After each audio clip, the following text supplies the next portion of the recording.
to Survivor Live. We are back, joining you each week. Tweet us using hashtag Survivor Live, join our conversation, and be sure to stick around for the exclusive extended preview after the episode. All right, without further ado, I want to bring in my girl, Miss Foxy Tasha, to get this show going, because I know you guys love her, I love her, and we have a lot to break down. So welcome to the show. Thanks, Parvati. But before we get started, do you mind if I put my other earring in? Oh yeah, no problem. I was wondering about that. You always had one earring on in the Brains tribe in the beginning, and then all of a sudden both your earrings disappeared. I know. Was it a trend, or tell us about it? Well, I lost one, and my earring holes close up so fast, so I just had to move the one that I had back and forth between my ears so that my holes wouldn't close up. Okay, so when you were done with filming and when you got back to Ponderosa, did you have both holes open? Yes, fortunately my earring holes stayed open, and I had an extra pair back at Ponderosa, so all is well in the world. Good. So what is this, like, why does it grow so fast? Are you legit Superman, like we all think that you are? Yes, I'm like the woman of steel. When I get injured, I can recuperate pretty quickly. And your skin grows back really fast over a cut? Yeah, seriously. It really does that. Wild. I know. Well, we saw a little bit of that in your challenge performances. You were a freaking beast. It was really impressive. Oh, thank you so much. I really felt like I needed to be a beast with the circumstances I had. Yeah. But where does that come from? That it looks like you go into another world when you get into a challenge, like focus, determination, and like nothing sways you.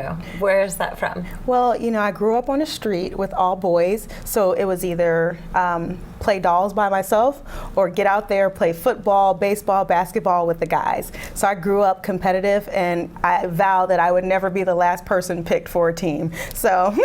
And were you ever? Never. There was always the one kid down the street who was always picked last. So you had biceps since you were like 3 years old? I did, and calf muscles at age 2. Oh my gosh, wow. And then when you get off the show this time, you go to Ponderosa, you've lost 20 pounds, which is insane because you still look ripped. Like you still got muscles, and poor Trish is skeletal. I know. I think she's like a walking bag of bones. I know, she's so tiny, but she started the game really small, so it wasn't a surprise that she looked like that. But yeah, I was happy with my body after the show. Yeah, were you concerned when you got home that you would have lost a lot of your strength and muscle tone? Yeah, I was really nervous about that, so I hit the gym immediately to make sure that didn't happen. Okay, what does a Tasha gym workout look like? Because you're a challenge winner, and I know some of our fans at home like really, really love the challenges. So what does it take to be that much of a physical force? Well, one, it takes mental focus. You saw me, like, even though Jeff would talk, I wouldn't hear anything that Jeff said during the challenge because I was so focused in on what I was doing. And you really can't prepare for Survivor challenges. Like, they are just so different. Right. But what you have to do is just, like, prepare for the mental aspect. And regardless of the pain that your body is feeling, regardless of your mind telling you to stop, like, you really have to will yourself forward in those challenges. And I didn't have, like, this great alliance to fall back on. So like I had to fight to stay in the game, and in the challenges, that was my way to do it. I'm sure a lot of people wish they could tune Jeff's voice out. He really gets in your head. He does. He does. He does. I think there was one challenge where we won.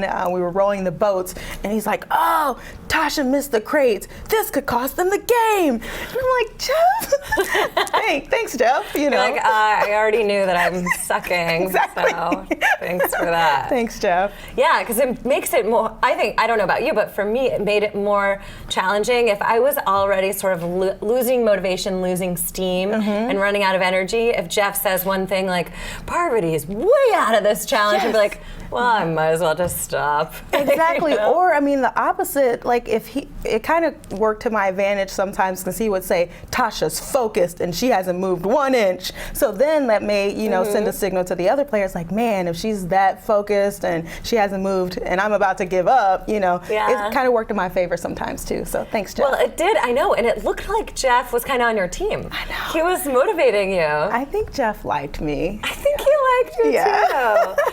I think, well, it's already very impressive. Like, you're on the bottom, you come from this really disastrous beginning of the game, and then you do so well in the challenges, and the ones that are pretty tough, right? You're nailing them, and you almost got the record. Yep. And I think he wanted you to get that. I think so too. It's a great story to start from Luzon, like so horrible, and then to get new life with New Apari. And it would have been just an awesome narrative had I made it to the finals to say, hey, you guys, I started from the bottom, now I'm here. Because you're so likable. That's the issue. That's why you totally would have won if you would have gotten that far. So, all right, let's get to Cass, because she is just driving me insane. Wait. And I think... My pressure just went up. Okay, I'm back. I'm sorry. Okay, glad to have you back.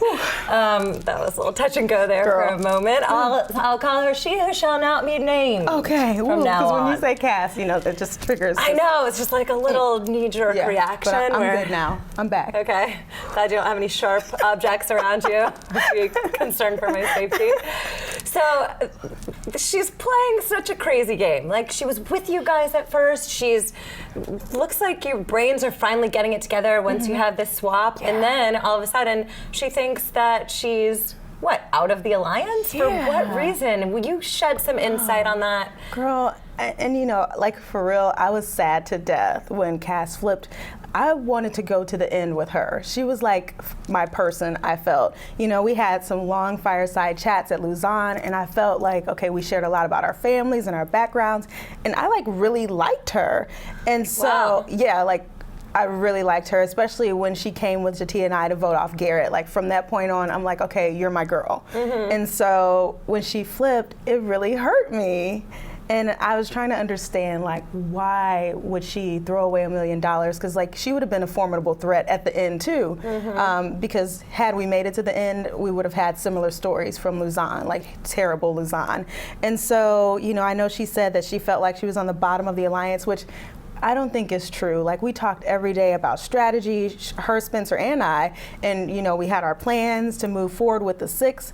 And honestly, I think she was just a little jealous of Sarah, because we were catering to Sarah. I will admit that. But Tony and his crew were catering to Sarah, and I think she just didn't like all the attention that Sarah was getting, and made an emotional decision. But it was her decision to make, and she made it. But in spite of that, it forced me to show even how much more fabulous I was. Without that flip, I may have gotten a little too comfortable in the game. So you think you would have? I don't think that you would. I don't know. It's hard to say, Parv. When you have a strong alliance of 6, do you lean back a little bit and rest on your laurels? I don't know. I mean, but watching your game, you're always the one who's instigating strategy talks that people may or may not show up for, but at least you try to get people talking. Girl. It looked like you really wanted to play, and nobody was willing to play with you. No one. And I just felt like I had so much to offer. Quite a few people, if they would have just given me the chance, especially LJ, he was really my last hope in the game, honestly, because, it was 9 people at that point. Man, I had LJ's path to victory laid out. Of course, with a few countermeasures in there to make sure that didn't happen, but I could have laid it out so well for him. And did you know that he had an idol also? No, I didn't know he had an idol until So he was extra comfortable. Yeah, extra comfortable. Oh, I know. And he ruined it for himself and for everyone else. Exactly. LJ is having a hard time processing that. I can assure you. Okay, I hope so. After chatting with him, he's not over it. He won't be. Well, I really wanted to work with him, so unfortunately that plan didn't unfold. So. And even back to the beginning, back to where your brain's tribe is pretty demoralized. You've lost a couple of challenges, and then you try to rally Garrett and everyone to talk to you, talk strategy, and Garrett's like, shut it down. I know, and if I would have talked to Garrett and Spencer and they would have convinced me that they weren't working with Cass, then I may have voted off Jatia, but I wanted to use that talk as an opportunity. You love Jatia. I did love Jatia. But, I still wanted to just make sure that, okay, what I'm seeing, I see him talking to Cass, let me make sure that this is really what's going on. So I wanted to confirm that, but after he said, no, we're sitting here because I don't want Cass to feel left out if we go talk, I said, okay, you just basically outed yourself, and now you have to go. Goodbye. So were you the original leader in that tribe then? No, like on day one, I did approach Garrett and say, hey, I want to work with you. And then Jatia and Spencer came up and they're like, we're in too. And I'm like, okay. So on day one, we were a foursome. Okay. So I would say Garrett probably was probably the main leader of that alliance of four. Well, until he got booted, so he clearly wasn't. But I think the thing that you have that's really good for Survivor is you're a natural leader where you don't have to say, I'm the leader. Right. And like how Cass is doing right now, like I think that she's getting really power hungry. So that is causing her to make all of these pretty short-sighted moves in the game to the point where this isn't going to pay off for her. Right, exactly. And you know, you have to know when to be aggressive, when to be more relaxed, when to be visible and vocal, and when to shut up. And so, you know, with Jatia taking over the tribe, I'm like, okay, cool. We'll just let her run her course, you know, let Garrett run his course. And I was just waiting for my opportune moment, and when I recognized it, I took it. And that's the thing about Survivor. When you have the opportunity to make a move and to change the course of the game in your favor, take it. Even if you're scared to be the leader at that point, or if you're scared that people would be pissed, it doesn't matter. You need to take control of your game and not depend on other people to do that. Right, exactly. Yeah. I think that's words of wisdom for all you fans out there watching that are trying to get on the show. Yeah. All right, let's have our fan questions. Okay, great. Okay, this one, Jatia's back. Jatia, hey boo-boo, Hey, love girl. Jatia asks, I want to know more about Miss Foxy Tasha, aka the Challenge Beast style. Tell us about the headband/earring swag. Girl, first of all, you know you gotta coordinate. You gotta make sure you coordinate. You do. And so, you know, I love headbands. I have one in now. I wear one every day. So it was no doubt that I had to go on Survivor with my headband game on point. Absolutely. And then the earrings, like I said, you know, I have to keep earrings in so that my holes won't close up. So that was a necessity in the game. Good to know. Of course, they were green though because they had to match my Luzon green outfit. Right. But I honestly think that you would have been fine in any tribe starting out. You could have been great with the beauties. You probably would have been a little too smart for them, honestly, if we're being real honest. Girl, strategically, I would be like, how does an egg get fertilized? What's... Jeffrey came in here and answered that question, I saw and that. even still, like, I have people tweeting me, are you sure that's how chickens are made? I'm like, Girl, I no. don't know. Why don't you just... I can play it down. I would have been strategic. You could have done it. Yes. Plus, you would have gotten along with Bryce because he's so fabulous. Oh my gosh, I love Bryce. He's like my best friend that I don't know. You know, I didn't get a chance to meet Bryce, I know, so but I lucky. love him, so I can't wait to see him at finale. Love Me you, boo. too. Bryce gets a shout out every time we're on the show. Yeah, he's awesome. And then you definitely would have been great with the Bronze Tribe for sure. Like if you would have started the game with Tony and Sarah and Woo, you would have been running the show. Love them. I would have definitely tried to get in with those people. I really like them. Even outside of the game, I think they're good people. And like Uncle Cliffy, love him too. Yeah. Recognized him immediately. You did? Absolutely. I've been But you never got a chance to call him out. Nope. I was like, that's Uncle Cliffy. Oh. So I would have loved to have been on Braun as well. So we'll have a little love fest at the finale. Yes. Thanks for that question, Jatia. Thanks, boo. All right, this one is from Danielle. Danielle asks, is Cass as annoying as she seems? Glad I didn't have to ask that. Ooh, that's a tough question. You know, I think of Cass as a sweet tart. You know, Okay, the candy. Yeah, the sweet tart. She starts off really sweet, and you're like, this is great. And then after a while, you're like,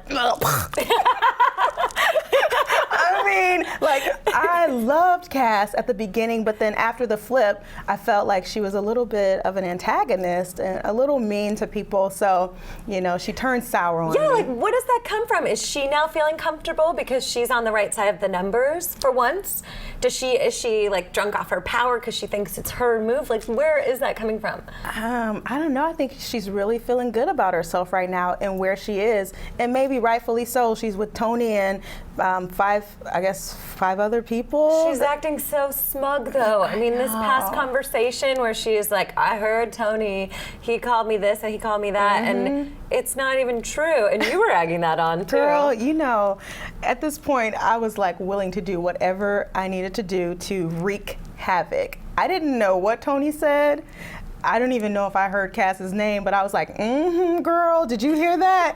And I was not going to convince her otherwise. I don't know what Tony said, but yeah, if Cass wanted to believe that, who am I to stop her? Right. And she's just sitting on the beach like, I know what you said. Yeah, I said, he said something, but it didn't sound good. You're next to go. How about that argument? You must have felt like, oh, thank God. Yes, anytime I was able to get people to argue or disagree, I was like, yes. You know, like I said, I was just trying to do whatever I needed to do to cause confusion. Yeah. And hopefully something would stick. Well, you shared the secret scene on CBS.com where you're with Trish and with Cass. Yes. And tell the viewers about that because Yes. So you guys can watch this on CBS.com also. It's pretty interesting. So Cass, Trish and I are in the water. And so I'm like, okay, if I'm on the jury and you two are in the finals, who do I attribute the flip to? Do I attribute it to Trish, who asked you to flip Cass, or do I attribute it to Cass, who actually flipped? And then Trish was like, well, I would say me because I approached you.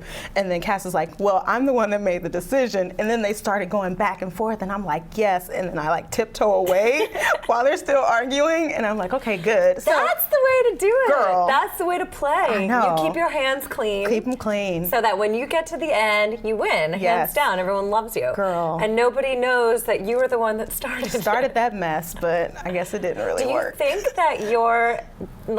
think that the reason that Cass flipped and didn't split the votes this time was because directly attributed to that conversation that you had about Tony being like Russell? No, I really felt like Cass, she was really indifferent. I think she didn't want her hands dirty unless they were going to be dirty with Wu. You know, if Tony's going to be pissed, it's better that, okay, he's pissed at both of them so that she, doesn't get on Tony's bad side by herself. Right. And if it comes down and Tony has to decide between the two, of course he's going to go with the one who's most loyal. And or he's going to take the one who he can beat. True, but if in Cass, I'm trying to think like Cass. Yeah, yeah, not the most logical. I'm trying to think like Cass. So I think Cass was, if Wu was in, I think Cass would have been in, and I think Wu bowed out at the last minute. And so Cass went with him. Yes.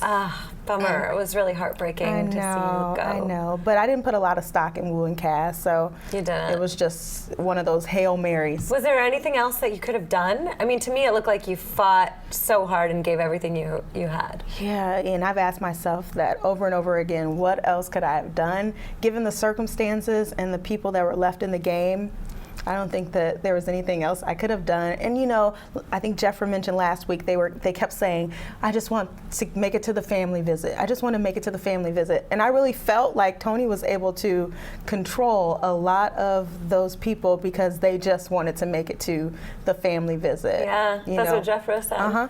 Could you have talked Spencer into giving you his immunity necklace? I doubt it. Like, shake a little thing. If he didn't give away his idol to Jeremiah when it really could have made a difference, right? Yeah, I don't think. Did you guys talk about that before? Was there any planning or strategizing or like, what if? Are they probably going to vote you or you? Well, okay, a couple of things.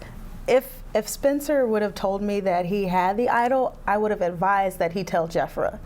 Okay. Yeah, okay. And Jeffra did say when we left the reward challenge that her task was to try to get Cass or Trish to come with us so that we would have one up on Tony. Had Jeffra known that we had the idol, she could have just played like both sides, came back and was like, oh yeah, they asked me to go with them, not going to do it, and then found out who they were voting out, come back to us and say, okay, they're voting out Jeremiah. So then Spencer could have played his idol for Jeremiah. So she could have been like the spy, bring back the information, and then there you go. So. But man, so it looks like you're basically playing like you do have an alliance, sort of. Because you guys are the outcast. Right. But you're not really working together as an alliance. Nope. That's what's so frustrating. Yes, and if you're in an alliance and you're up against the wall, I think you need to share every piece of information that you have. Definitely. If you're on the bottom, Yes. oh, yeah, yeah, for sure. share. I mean, if you let me know you have an idol, like I felt that I was a strategic player, I could have come up with some crafty moves or some ideas that we could have kind of noodled over and came up with the best outcome. But when you're trying to work together. Yeah, you have to. At some point, you have to work with someone, at least one person. Is there a sort of fear in the hearts of survivors because thinking, oh, I have an idol. If anyone knows about this idol, I'm a huge target. Is that's a permeating fear? Right. Agreed. But at some point, you have to say, can this be used to not just help myself, but can I use it to get further by helping someone else? And in that case with Spencer and Jeremiah, him playing the idol for Jeremiah would have definitely helped everyone involved. But that would have been a selfless move, and it's risky. But if you know you're getting picked off one by one, take the risk. If you go out, you go out. Otherwise, you're just going to go out anyway. So why not? And that's the thing. Play like you're never going to play ever again. You know, does that make sense for anybody that's going to play? Even if you go out, just know that you made a big move and go out big. Yeah, and sometimes I completely agree with that. And there's a way to play these idols. Absolutely. Sometimes you need to tell about them in order to, you know, have that sort of paranoia running around, and you know, you can use that chaos as a tool to help you. But I think people are just a little too afraid. Right. They're playing a little too timid. Yeah, I agree. And do you attribute that? We're going to ask more fan questions, but I want to ask this one last question. Do you attribute that to how Tony is sort of leading the game and he's kind of creating a state of fear? Yeah, exactly. That's exactly what he's doing. People won't make a move because they're afraid of what Tony might think. I think that's why LJ didn't come talk to me, because he was afraid Tony might see us. If we're going to vote him out, who cares? Like, who cares? And at the end of the day, don't get played, play. Right. You know what I'm saying? So you just do what you need to do to advance your game, and just really depend on yourself. I think a lot of people are depending on Tony, and look at what's happening. And then they're sad because they blew this opportunity because of someone else. Blow the opportunity because of yourself. Is he just super charming? Like, he comes up to you and he's like, you're all of a sudden my best friend. What does he have that makes people feel so loyal and connected to him? I think at this point, people are loyal and connected to him because I think they feel they can beat him at this point, because he's pissed off so many people that you almost don't even want him out of the game. But in order to beat him, you have to make a move so that you can at least have a narrative. Rather than say, Tony took me to the end, but you guys don't like him. Say Tony took me to the end and you guys don't like him. In addition, I did this. But no one can say that. And that's why I was hoping Trish or Wu and Cass would do something. Right. Because they need something at this point in order to convince the jury to. But we looked so pained. He was like in so much pain when they were asking him. He was like, oh, yeah, might be time to make a move. Like, wait, okay. Why? One thing about Wu that we determine is whatever he says in tribal, just know it's the opposite. And if you go back and watch, he always does the opposite. So when he said that, I was like, it's done. Man. And he's the worst liar. He's like, oh, they want to vote Tasha. Like, what are you talking about? Yeah. It's the worst Him lie saying ever. it's time to make a big move means I'm Never not mind. gonna make a big move. Just kidding. Oh man. All right, let's ask some more questions. This one's from Drew. Did you think that Tony really had the super idol? After Tony snapped off on Cass and he let it out, well, that's why I have the super idol and you're going home. When he said that, I knew he was telling the truth. Because it wasn't calculated. No, not at, and that's the thing about Tony. You put him in the right situation, under the right pressure and paranoia, he'll tell you exactly what's going on. And when he said that, I'm like, oh crap. Golden ticket. Yep. He has it. So he's got the game right now. So even then, that was before you went to this tribal Yep. council. So, Yep. and Cass still doesn't think that he has it. She is like, oh, well, he is stupid. Yeah. So if you had split the votes and then Tony would have played the idol, then I guess it still would have come down to you and Trish anyways. Yeah, exactly. But at least you would have gotten rid of that idol. Exactly. So it would have behooved both Cass and Wu to at least get rid of this special power idol. Even if I'm going out, at least they fleshed out an idol. So yeah. That's the thing. It's like now we're getting down to the point in the game where who do you want to go to the end with? Yes. And how do you want to, paint your picture of how I've played this game? Yes. And I think there's two ways to do it. And tell me if you agree, because you can either go with the people that are the least likable, which is also, it's really annoying because we all expect that. Right. Everyone knows, like, this is the way that it goes. You bring a goat to the finals and then you win. Exactly. And we've seen it over and over, and it's boring. It's played out, so stop doing it. Yes, don't do it anymore. Okay, but there's another way. I think that, like you were saying, with Cass and Wu, now's their chance. Jump ship, do something different, and battle your way to the end. Battle it. Get rid of the guy that's been calling the shots and running the show the whole time, even if he's super unlikable. Right. Because now you can say, I made it here, I fought, I didn't like this guy. Right. I ousted the guy who was like in complete control of the game. That's a great story. As And a then juror, you can win. Yeah, you're right. But I it totally takes agree. more effort, and you're probably running on fumes at this point. Right. So I think that's a deterrent. I know, but this is a game for $1 million, and you fought to even get on the island. Do the work. Yeah. Put in the work. It is a marathon, though. It is, girl. Because the first It's few tough. days, you're like, is it done yet? Oh my gosh. Right? Yes, absolutely. And you're like, I'm going to be here for 30 plus more days, seriously? But then you just kind of get into that lifestyle, and in the week, I mean, they fly after that, like once you get settled in. But yeah, that end part of the game, it's a push to really make it. How was it adjusting to real life? Because you guys were getting rained on a lot when you left. Oh my gosh, the So rain. were you just like, how'd you feel when you were sleeping in a bed for the first time? Like washing your hands under a sink? Brushing my teeth. You know, I felt great. It's funny though, when I got back to work, I would see like coworkers kind of like just whispering like in the corner, and I'd be like, what are they talking about? What are they doing? No. And I'm like, wait, I'm not in the game. I don't care what they're talking about. It's so funny, like you're in this mentality, like you're paranoid, and when people whisper, you're like, what's going on? So it took a little while to come out of survivor mode. I hear you. I had a very similar return to the real world. I was like, I don't trust you. Like I would be having conversations with someone face to face, and they would be telling me something. I'd be like, what do they really mean by this? Exactly. Inside my head, and I'm like, I've gotta get out of this. Like sometimes it takes therapy. It does. It does. You gotta like work through that. You do. Reprogram your brain. It's real, because in order to survive, you have to engross yourself in the game. And you know, like I would hear people saying, oh, I really miss my family, I miss home. Not once did that come out of my mouth, because I'm like, I'm not even going to go there. I'm compartmentalizing.